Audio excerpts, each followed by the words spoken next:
годините на създаването на читалището в квартал Възраждане е сформиран и танцови ансамбъл. Наречен е Хасково и така вече 35 години. Спомням си стотици, хиляди деца, които са минали през този ансамбъл, хасковски деца, и всяко едно просто е оставило следа в ансамбъла и всяко едно е записано в тези летописни книги с участията си, с изявите. Ансамбъл е мащабен, може би един от най-големите ансамбли в Южна България. В момента играят 198 деца и те са от всички училища и градини в града. Представителен танцов ансамбъл Хасково има 5 възрастови групи. Най-малките са в танцова формация Искрица. На какво се учат толкова малки деца, като дойдат при вас? Да правят първи стъпки в танцовото изкуство, да се учат на позициите, на ръце, крака, да свикват със стойката, да учат първите движения вече, да се заучават първите движения на фолклора.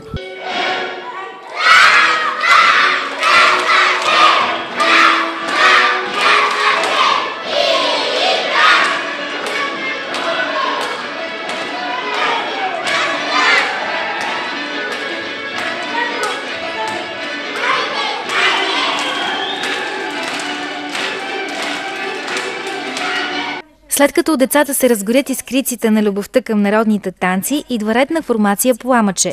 Тук вече има хореография, поставят се танци, правят се и първите концерти.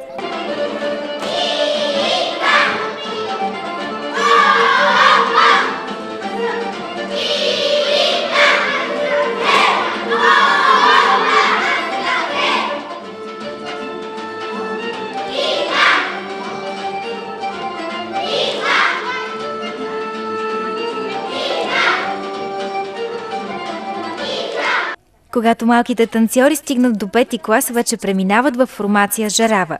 Това е всъщност една от най-масовите групи. Там се играят и по-сложни неща, вече и камерни неща прибавяме, които са най-сложните танци, защото се изисква артистичност. И тази група участва най-много в концерти.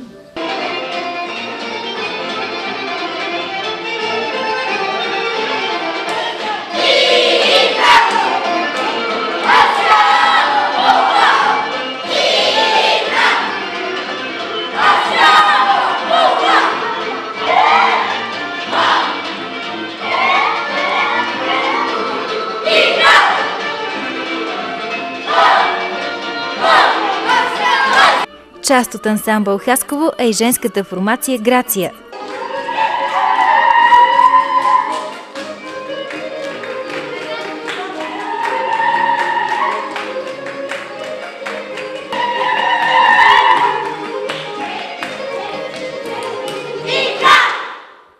Огнени ритми е смесената формация на танцорите с най-голям опит. Така вече 35 години от една искра любовта към фолклора се разгаря до огнени ритми.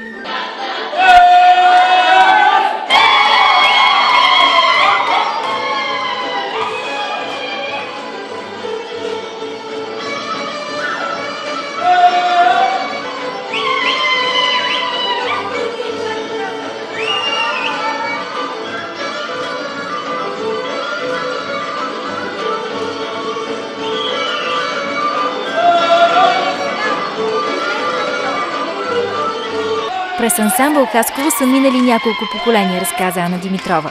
Само тази година са се записали 69 деца. И даже и тази вечер, когато сте ни вие на гости, имаше 3 деца новозаписали се. Много желаещи има. Никое дете не връщаме, защото искаме колкото може повече хасковски деца да се учат на това хубаво българско изкуство. Сама за себе си как си обяснявате този нестихващ с годините неспиран интерес? Ами, в нашия ансамбъл им създаваме добри условия на всяко дете. Всяко дете получава репетиционно облекло за всеки сезон. 4 вида репетиционно облекло има всяко дете. На всяко даваме по 5 костюма от 5 етнографски области, с които се представят на сцената. Всичко, каквото е необходимо, те го получават тук. Работим с любов с тях и те затова не се отказват. С децата работят и помощниците Надежда Димитрова, Нели Данчева и Цвети Райкова. Те са в основата на подготовката за юбилейния спектакъл през следващия творчески сезон.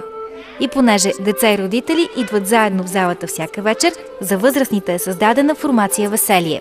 Ансамбъла участва във всички градски мероприятия, в концертите, както и в други градове, в Пазарджик, град Болярово до Бургас са ни канили. Сега за Коледа ни канят в София да изнесем коледен спектакъл.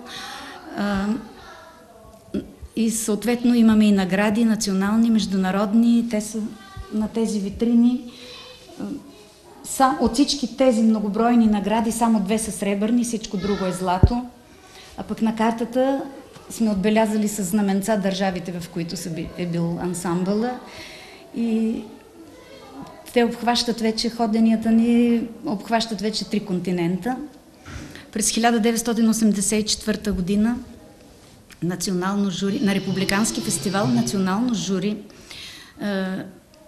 връчи на ансамбъла званието представителен ансамбъл на България и ето го диплома там от Комитета за култура за това звание. А през тази година се явихме на национален конкурс и международно жури връчи на ансамбъла отново звание представителен, но на Световния съюз за фолклор към ЮНЕСКО.